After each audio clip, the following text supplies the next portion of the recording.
Siamo qui con lo chef Peppe Guida, una stella Michelin nella sua Villa Rosa di Vico Equense. Ci troviamo in una location meravigliosa nella zona collinare di Vico, ma cosa l'ha spinta a credere nelle potenzialità di questo territorio combinando orto e cucina? Un legame stretto con la mia famiglia, perché io da ragazzo attorno ai 20-22 anni sono partito un poco per caso, sì, proprio anzi diciamo proprio le cose come stanno, sono partito per caso perché un mio caro amico, un mio coetaneo, andavamo a scuola assieme, lui andò via da Vico e se ne andò a lavorare in Inghilterra e andò, vedi, i casi della vita, per questo è importantissimo questa cosa, questo passaggio. Lui andò a lavorare in Inghilterra a fare il lavapiatti. La sua fortuna è che il lavaggio era nello stesso ambiente dove c'era un forno, dove c'era un marocchino che faceva le pizze. E lui, mentre lavava i piatti, a botto di guardare quello come faceva le pizze, si imparò a fare le pizze.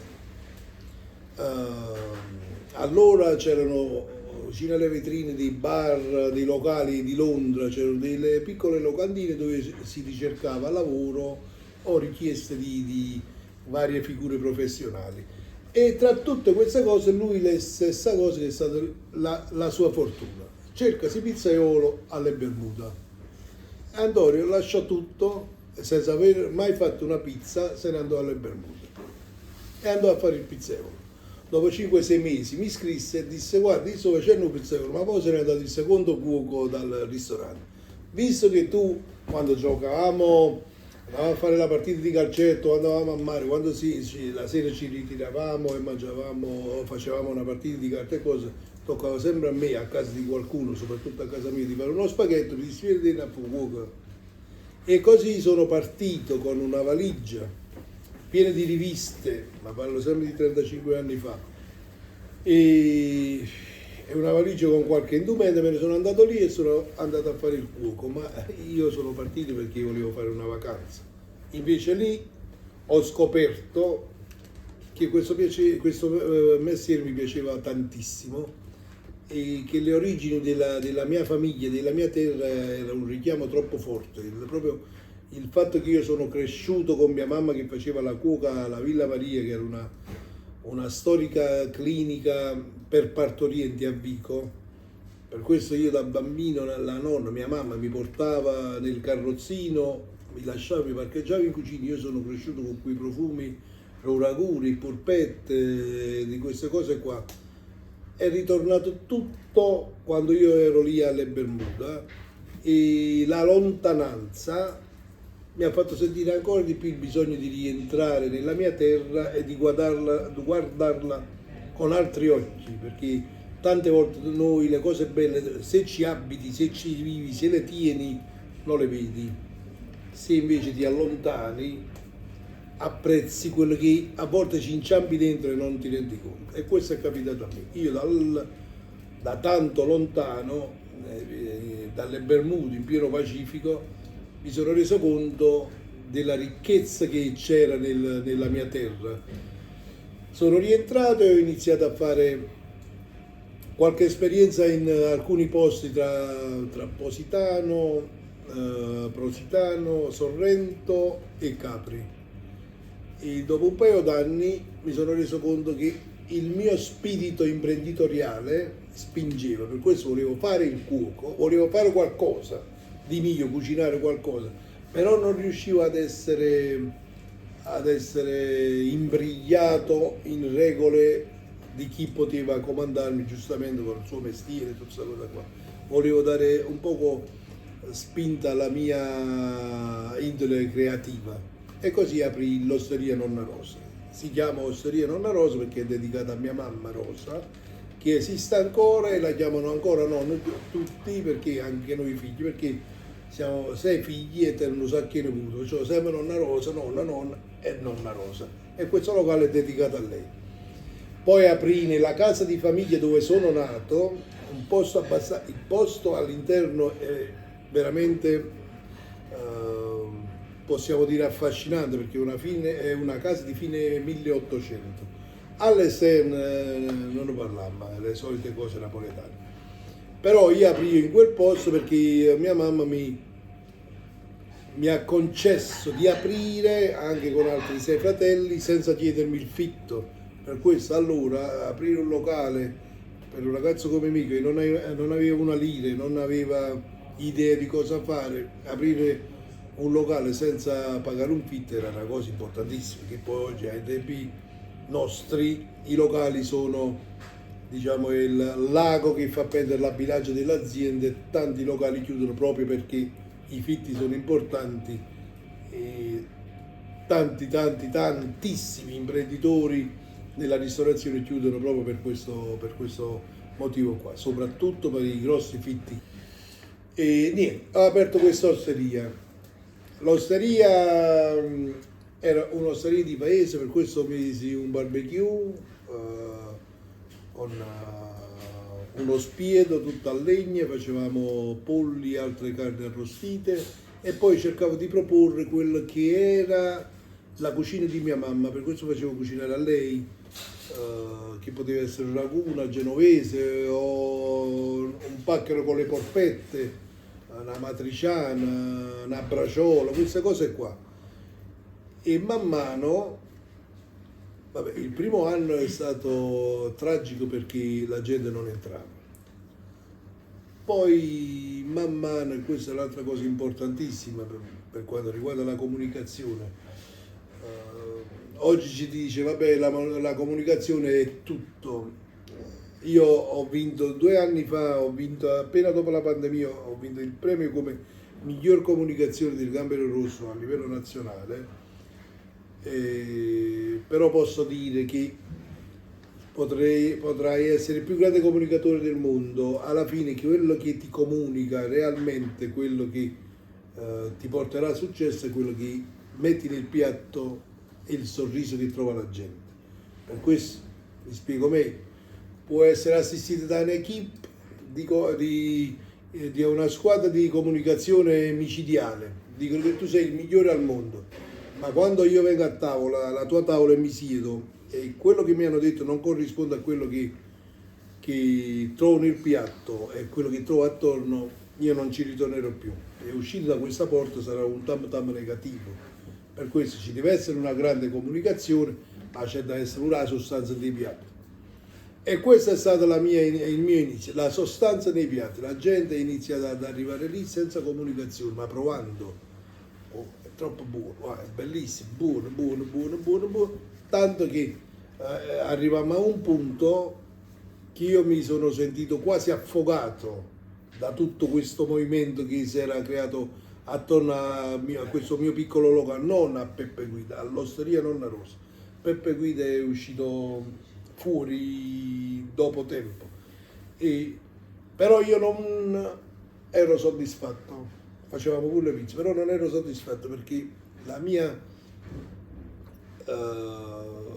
creatività, la mia indole era quella di farmi conoscere. Ecco, questo poi esce fuori l'ambizione. Io sono molto ambizioso, io sono questa è una cosa che non ho detto, dovevo dire all'inizio, io sono un autodidatta puro e fiero, perché quando prendiamo il mio lavoro, entri in una cucina, è bellissimo perché tu vedi tante cose nuove, per questo apprendi il tuo cervello, soprattutto da ragazzo, il tuo cervello assorbe tante, però inevitabilmente quando tu cucinerai per te, per un tuo posto, inevitabilmente il tuo cervello ti ridarà tutte queste notizie, queste informazioni che ha preso in tante cucine e inevitabilmente nel piatto ci sarà, lui è il mio cuore, è Timothy. Lui fa sempre tutte le interviste, tutte le cose le fa sempre con me.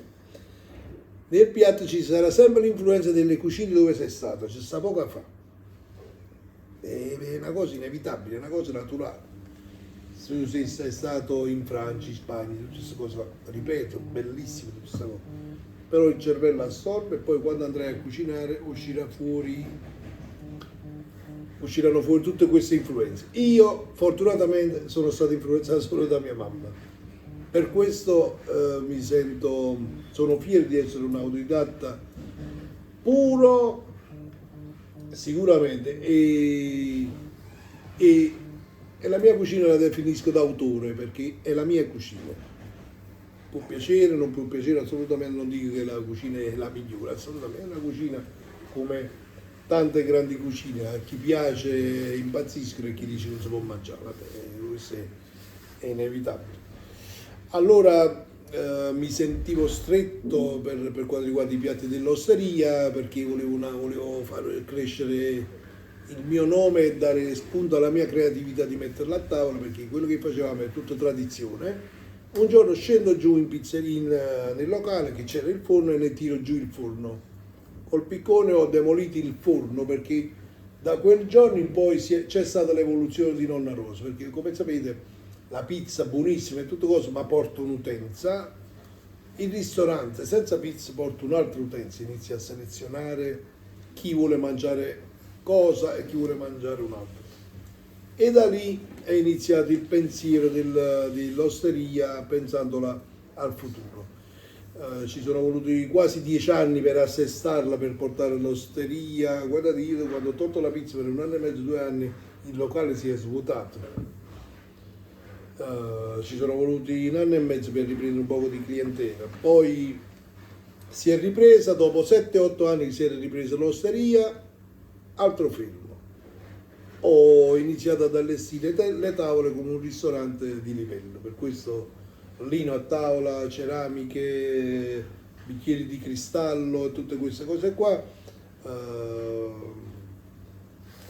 Ho iniziato ad ampliare, anzi a creare una buona carta dei vini e a proporre i piatti della cucina tipica, guardandoli come li avrei sempre voluti fare, ma non c'era la clientela adatta a quei piatti e così è iniziata la mia avventura dell'osteria Nonna Rosa trasportandola verso il gourmet.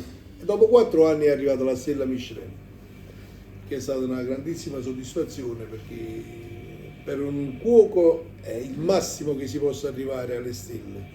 Per un cuoco autodidatta secondo me non lo so, per la massima onorificenza che si possa ottenere. Ed è stata una grandissima soddisfazione quella di ottenere la stella Michelin con una cucina popolare moderna. Questo è quello che definisco io, perché la mia è una cucina del popolo, guardandola ai tempi d'oggi e al futuro, ma senza usare nessuna scienza, è solo con ricerche e tanti studi, perché io tengo una biblioteca immensa per quanto riguarda i libri di cucina. Ho solo studiato e fatto tante ricerche sulle tecniche di cottura, sugli alleggerimenti dei piatti e tutte queste cose qua. Però si mangia a braciò da essere a braciò, non da essere un ricordo di braciò. Questo è il mio pensiero. Crede che È stato lungo. Crede che la ristorazione della costiera sorrentina possa rappresentare un modello di chilometro zero? Allora, abbiamo tutte le possibilità e le potenzialità di farlo perché vedi tanti colleghi che vivono a Napoli o a Milano, a Rossa Terra, dove stanno i giardini, fanno grande ricerca, sudano molto più di noi per trovare un prodotto di qualità perché gli deve comunque arrivare dalle periferie di queste grandi città o farseli spediti da altre regioni, anche se sono di qualità, ma farseli spediti da altre regioni. Noi qua siamo fortunati perché ci inciampiamo nel prodotto, anche se negli ultimi anni il chilometro zero è stato un poco maltrattato e usato su tutto, pure i fruttivendolo, ci passa carciofi a chilometro zero. Che significa chilometro zero? Che l'hai preso dal mercato che sta a 3 km. Il chilometro zero è nata cosa, il chilometro zero è la coltivazione biologica che si fa negli orti e che poi il contadino deve essere valorizzato per fare quella coltivazione e ti deve portare quel prodotto, perché tu non puoi andare dal contadino che ti fa una coltivazione tipo quello che facciamo noi qua. Voi vedete alcuni prodotti sulla tavola qua che sono prodotti da noi e che sono veramente chilometro zero. e sono coltivati con metodi antichi e ancestrali. Io faccio una coltivazione biologica antica e tutto quanto mi dice, che è questa coltivazione biologica antica? Uso acqua, il tempo e il letame. Questi sono quei 3 elementi che mi danno molti prodotti che utilizzo nella mia cucina. Non ci sono concimi, non c'è niente. Il tempo, se il tempo è clemente, avremo acqua nei giusti periodi e allora avremo una coltivazione ricca. Se il tempo è come adesso, abbiamo messo tutto a dimora una settimana fa e il tempo ha distrutto tutto, ricominciamo un'altra volta la semina e sarà più povera, ma quello che ce l'ha, quello usiamo senza forzare la natura. Questo è importantissimo. Per questo la penisola sarntina può farlo ovviamente con tanti parametri e tanta ricerca, perché, ripeto, se si dice chilometro zero perché lo prendi dal fruttivendolo vicino casa, no, quello non è chilometro zero, è un'altra cosa. Cosa le trasmettono i prodotti che coltiva ed utilizza e secondo lei quanto è importante la stagionalità degli alimenti? Allora, la stagionalità degli alimenti è alla base della mia cucina, per questo mo non puoi mangiare le zucchine. Oggi, quando ne abbiamo? 17 aprile, le zucchine non le puoi mangiare. Le puoi mangiare, ma non sono le zucchine che avranno il sapore di zucchine che avranno quando è il loro periodo. Per questo assolutamente la cucina deve essere, i piatti devono essere creati e realizzati man mano che le stagioni vanno avanti e quello che vanno avanti e quello che ti arriva, quello devi trasformare. L'altra, qual è la prima domanda invece? Cosa le trasmettono i prodotti che coltiva ed utilizza? Allora, i prodotti che coltivo, guarda, per me è un'emozione, ma lo dico, non è una frase fatta, io ogni volta che ho in mano un prodotto che ho coltivato io nella mia terra, anche se arriva da un altro contadino, mi trasmette quella cosa, ma il prodotto che abbiamo coltivato qua, in questo ettaro di terra, a me dà emozioni e brividi indescrivibili. La cosa che mo vi dico, questa arriveranno mercoledì, ho un gruppo di americani, una società americana che viene da me, iniziano ad aprile, fanno fino a ottobre, 1 o 2 volte a settimana arrivano con queste piccole navi da crociera, vengono qua e noi siamo la tappa in penisola per fare un'esperienza di cucina. Come gli sviluppo questa esperienza di cucina? Li prendiamo al porto, li portiamo qua alle 7:30 di mattina, perché se i G-Shock che si devono svegliare a quell'ora per stare qua. Gli serviamo acqua e caffè, poi gli diamo dei cesti e li mandiamo nei campi. Ci sta il contadino lì e loro si raccolgono quello che trovano. E loro è la prima grande emozione per questa gente che viene da grandi metropoli che non sa se il pomodoro cresce su un albero, su una pianta o in terra, non hanno queste. Loro raccogliere questi prodotti, li portano da me, svuotiamo i cesti e da quel momento in poi io gli trasformo tutto quel vegetale in 5-6 piatti assieme a loro, per questo loro vedranno la trasformazione e poi glieli faccio mangiare. E questo per me forse è l'emozione più grande di quando cucino, forse molto di più di una carne o di un pesce.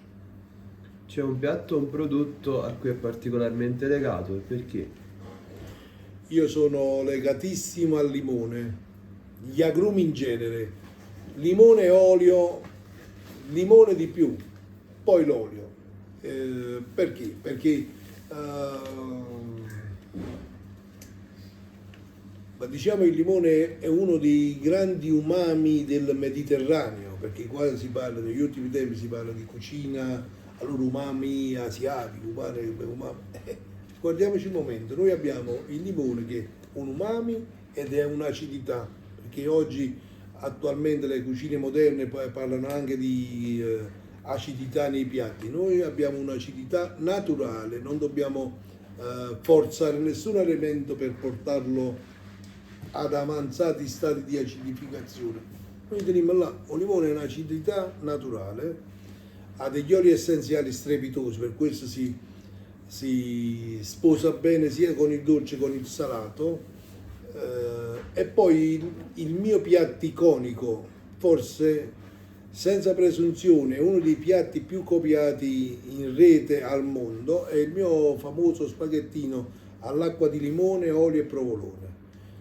Piatto di una semplicità, che poi la semplicità non è detta che la semplicità è semplice fare. Rendere due ingredienti semplicissimi, renderli così importanti da farli copiare, da farli desiderare a chiunque abbia voglia di mangiare, io secondo me là inizia a vincere e là c'è l'adrenalina. Perché fare un grande piatto con, prendiamo 4 scampi vivi, prendiamo 2 pomodorini allo scognil, prendiamo un po' di tartufo e fatto una linguina, scampi, pomodorini e tartufo, wow, prendi un limone, prendi un cucchiaio di provolone del Monaco e fai uno spaghetto e fai parlare mezzo mondo, là inizia la sfida. Per questo il mio obiettivo è spogliare i piatti e renderli quanto più spogliati è possibile, leggeri è possibili, però con quel sapore intenso che la gente gli deve sempre rimanere nei loro pensieri. Come riesce a raccontare alle persone la sua filosofia culinaria e soprattutto crede che oggi i consumatori siano più attenti a quello che mangiano? Allora, le persone quando si siedono alla mia tavola, intanto io glielo faccio mangiare col pensiero. Io non ci porto niente e li comincio ad accostare, avvicinare a quello che gli succederà. Nonna Rosa c'ha la stella Michelin e loro sono molto informati, già vengono con una certa idea. Alla casa di lei, la Villa Rosa, è tutta un'altra cosa, perché quando prenotano noi non gli diciamo mai quello che mangeranno, chiediamo solo se hanno intolleranze e se ci sono cose che non piacciono. Poi è finita là. Quando si siedono a tavola e gli facciamo, come dire,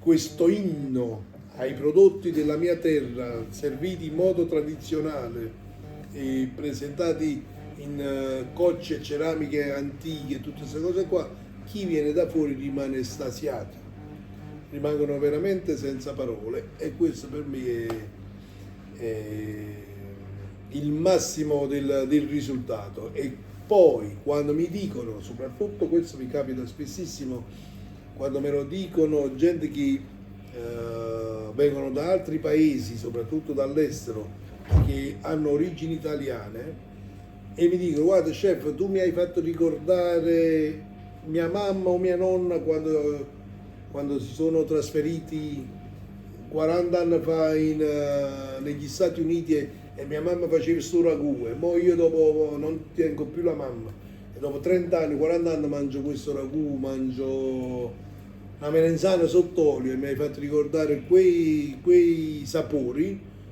Per me è la più grande soddisfazione che potrei avere. Chi è Nonna Rosa e quanto è stata importante e determinante nella tua cucina? Nonna Rosa è mia mamma, 92 anni, nasce cassambrella mai vista al mondo, agguerritissima ancora adesso, poi le gambe non la reggono tanto, ma cervello e braccia è una macchina da guerra, per questo la mattina noi comunque, c'era nella sua cucinotta sopra, gli dobbiamo organizzare una parte dei lavori e glielo dobbiamo portare sopra. Per questi ragazzi la mattina vengono, tutte le verdure devono andare sopra da lei, perché lì inizia lo scarto in senso buono, là inizia la selezione del prodotto. E per me Nonna Rosa è stata le fondamenta della mia cucina popolare moderna, perché io da lì ho capito il valore di una patata macchiata. Che significa? Tu oggi in una cucina arriva una patata macchiata, prende il cuoco, la piglia e la butta perché è macchiata. Invece Nonna Rosa la macchia, ma Nonna Rosa non è perché è Nonna Rosa. Tutti di quella generazione la macchia la tolgono perché è andata male, le bucce le lavano bene, ne faranno una cosa e la patata ne faranno un'altra. Questo c'è il massimo recupero del prodotto, ma soprattutto dei sapori, perché tante volte i sapori vanno buttati con la pulizia della verdura. No, tu prendi una scarola, ne prendi il cuore, ma le foglie, se fai una zuppa di foglie e poi la frulli, ma puoi fare mille cose che hanno un sapore intenso e incredibile. Poi il periodo di fave e piselli, io utilizzo sia i baccelli delle fave e sia i baccelli dei piselli per fare la zuppa. Tengo un piatto in carta che un risotto, fino all'anno scorso erano dei spaghetti spezzati come la tradizione napoletana, no? Invece di fare la pazzina, spaghetto spezzato, ma quest'anno ho messo il riso, all'assoluto di piselli, io li cucino in una zuppa fatta con i baccelli dei piselli, che è straordinario. Poi i piselli ci vengono messi in altre consistenze, saltati e a crudo, diamo 3-4 consistenze. Purtroppo in questi casi c'è molto scarto, invece è importantissimo il recupero di tutto questo, soprattutto quando si ha una materia prima importantissima come quella che ho io, ma come quella che hanno tanti. Apro e chiudo una parentesi. Per quanto mi riguarda, nelle scuole, nelle università e nelle scuole alberghiere si dovrebbe, questo è importantissimo, si dovrebbe far capire ai giovani che frequentano questi istituti il vero valore del prodotto, ma il vero valore del prodotto non c'è nessun libro che te lo trasmette, te lo scrivono, lo leggi, ma la realtà si deve fare con le mani in pasta. Per questo io consiglierei chi fa tutte le leggi di scuola e tutte cose, che devono essere inserite anche dei periodi, una settimana ogni 2 mesi, quando ci sono i cambi di stagione, una settimana full immersion nei campi, con esperti, contadini esperti dei posti, e là ti spiegano quando si mette la patata a dimora, perché si mette tutta questa cosa che pare che poi è affascinante, la luna sottile, la luna piena, la luna vacante, sono bellissimi, ma capire il valore da come si fa a mettere una patata, perché tu per mettere una patata ci vogliono 8 mesi, 9 mesi devi iniziare a zappare la terra, poi la devi far riposare, poi la devi concimare, devi aspettare che si secca bene il concime, poi la devi zappare, devi piantare, e invece che arriva una patata, questa è una patata, vicino a questa patata, fatto come Dio comanda, c'è sto sangue vicino.